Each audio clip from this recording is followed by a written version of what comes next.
Kai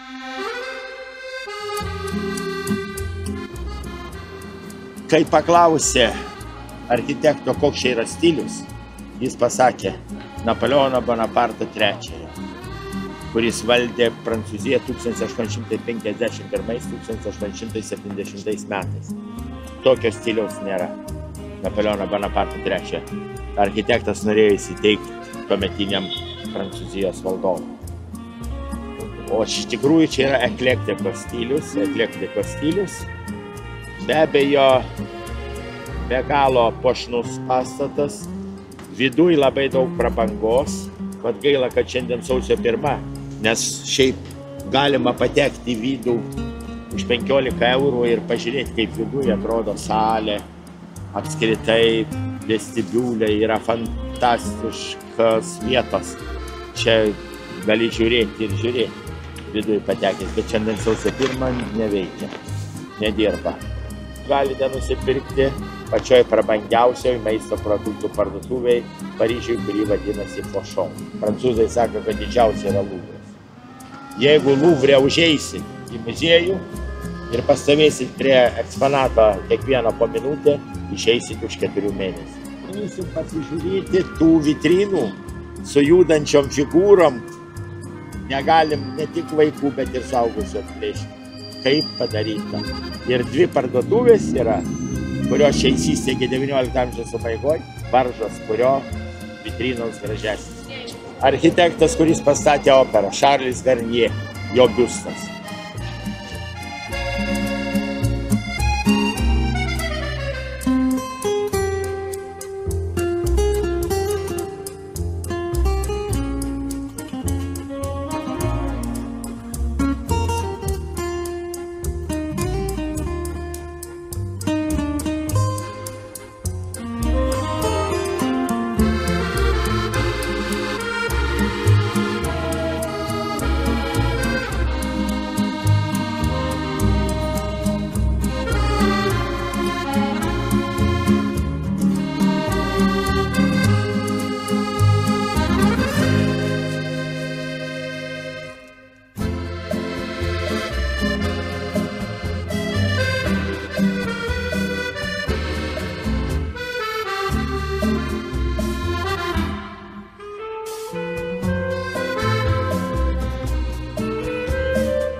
Čia yra pagal senovės graikų stilių pastatytas pastatas, vienintelė tokio pobūdžio bažnyčia Paryžiuje, 48 kolonos ją apjuosia iš visų pusių.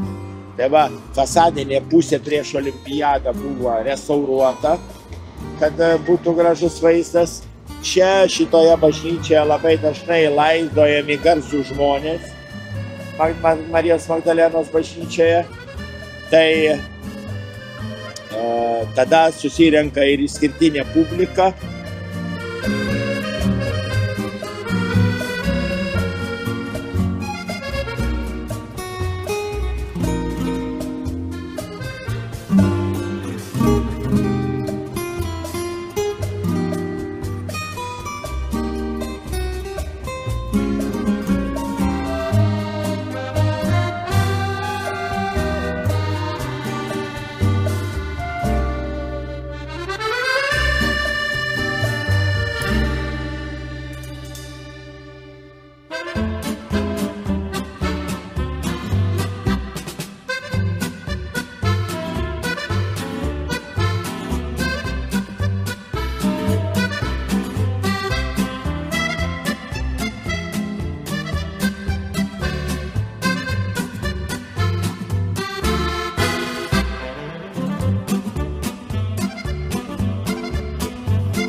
Kodėl buvo praminta dama su kamelijomis?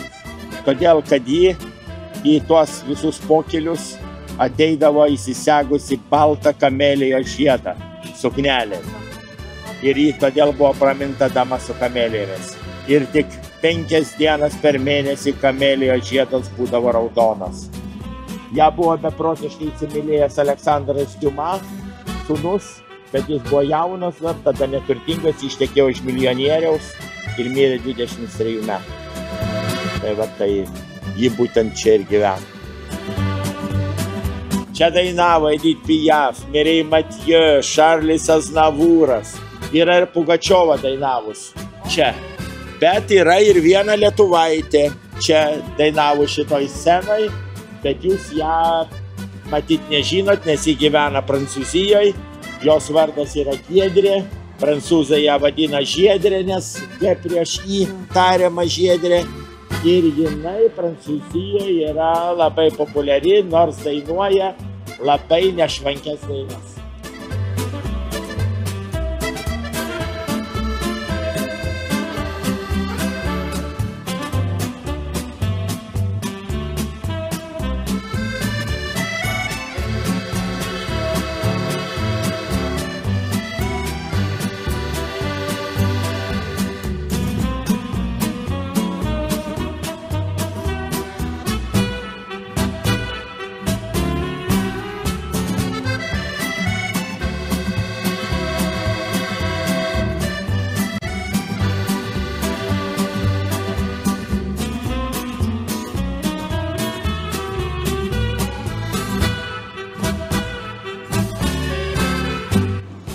Eglutės, jeigu apeisit, tai jūs jau matysit, kad yra 4 balti stogeliai. Va, ateikit čia, pamatysit. 4 balti stogeliai. Matot? Čia yra vienas garsiausių Lietuvos viešbutis, kurį 1898 metais įkūrė šveicarų verslininkas Cezaras Ricas. Jis gilyn nueina kilometrą. Louis Vuitton tai daro garsius lagaminus, daro rankinukus, sakvojažus. Tai buvo žmogus, kuris su tėvais susipykęs, paliko tėvus, atvažiavo į Paryžių ir įsidarbino pas vieną odos meistrą, o paskui pats pradėjo. Jis nemokėjo nei rašyti, nei skaičiuoti. Tas Louis Vuitton, ta firma priklauso pačiam turtingiausiam Prancūzijos žmogui Bernardui Arnault. Ir atiminkit, kad kruasano negalima dėti burną, viso griaužti. Reikia atsilaužti ir po gabaliuką dėti į burną. Va, pyragaičiai po 18, po 20 minutų.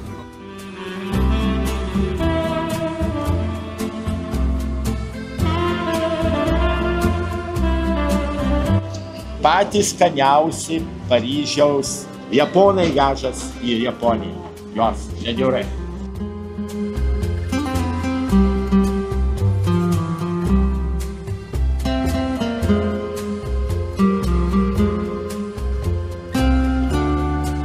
Va, prasisukti, tai įdomu būtų.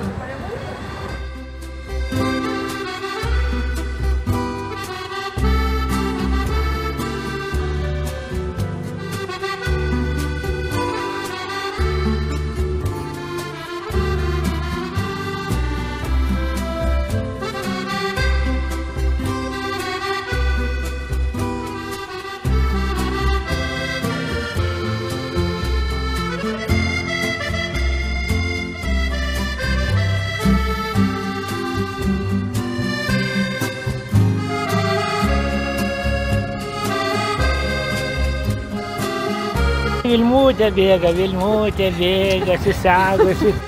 Nu va, tai jūs esat vienoje iš svarbiausių Paryžiaus aikščių, kuri vadinasi Santarvės aikštė. Ja revoliucijos laikais pavadino Santarvės, nes iki tol vadinosi Liudviko 15, karaliaus Liudviko 15 aikštė. Pagrindinis akcentas šitas obeliskas, kurį karalius Liudvikas Pilypas gavo iš Egipto vicekaraliaus už tai, kad jis tam Egipto vicekaraliui padovanojo žadintuvą. Tie spygliai va tokie. Prie šitų vartų 1792 metų buvo nukirzinta Marija Antuanetė. Jinai, kada lipo į ešafotą, kad pudelis jos galvą įkištų į giljotiną, ji netyčia užlipo ant pudelio kojos ir pasakė: atleiskit, aš nenorėjau, čia jos buvo paskutiniai žodžiai. Ir po to nukirto giljotiną galvą ir pudelis iškėlė. Čia susirinkusiai miniai parodė, va, žiūrėkit, Marijos Antuanetės galva, nes žmonės buvo ant jos supykę, kadangi dėl jos kaltės ir tą 1789 metų Liepos 14 dienos revoliucija prasidėjo, kada patarėjai jai pasakė, kad žmonės skundžias, nebeturi duonos, jinai pasakė, nebeturi duonos, valgykit pyragus. Valgykit pyragus. Ir tada žmonės sukilo, užėmė Bastilę.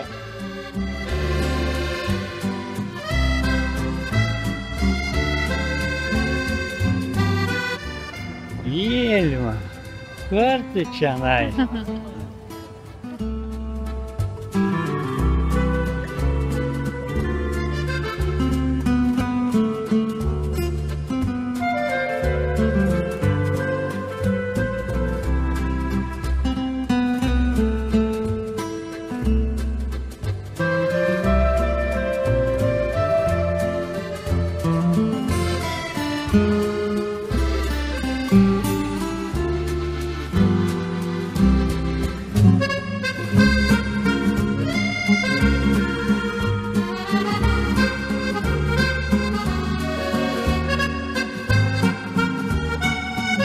Eifelis tik 9 tūkstančius.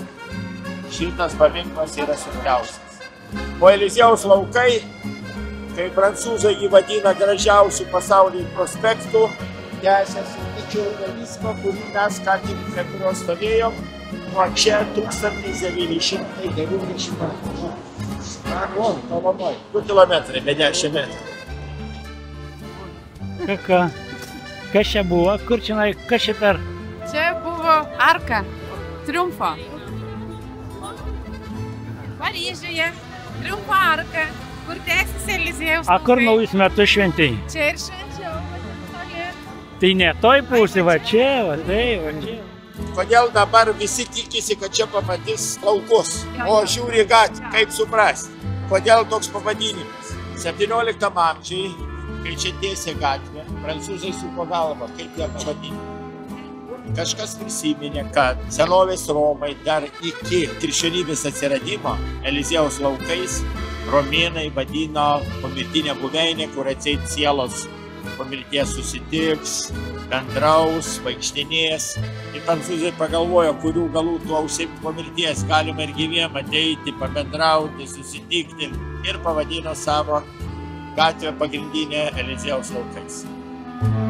Patys paryžiečiai juokauja, kad per paskutinius 50 metų jie čia buvo tik 5 kartus. O taip tik turistai. Paryžiečiai čia neina ir per naujus metus. Paryžiečiai sėdi restoranas. Čia turistai suplūsti iš viso pasaulio, jiem paveikti telefonus.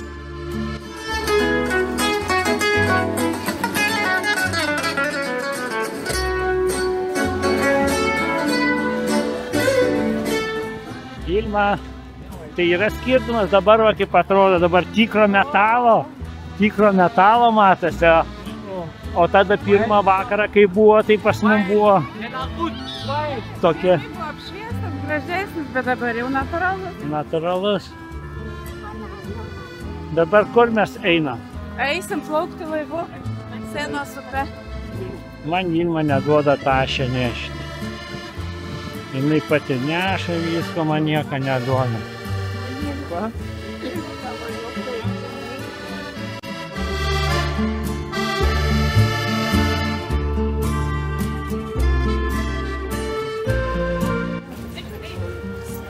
Okay, thank you. Yeah. Thank you. Tai galim čionai sėsti, kad... Palauk. Tai čionai sėdam. Čia? Jo. Kur tas žaimėjai? Tai galim užleisti, jeigu nori. Po 7:30.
Vilmutė labai nori kelti vertelę rašytoną.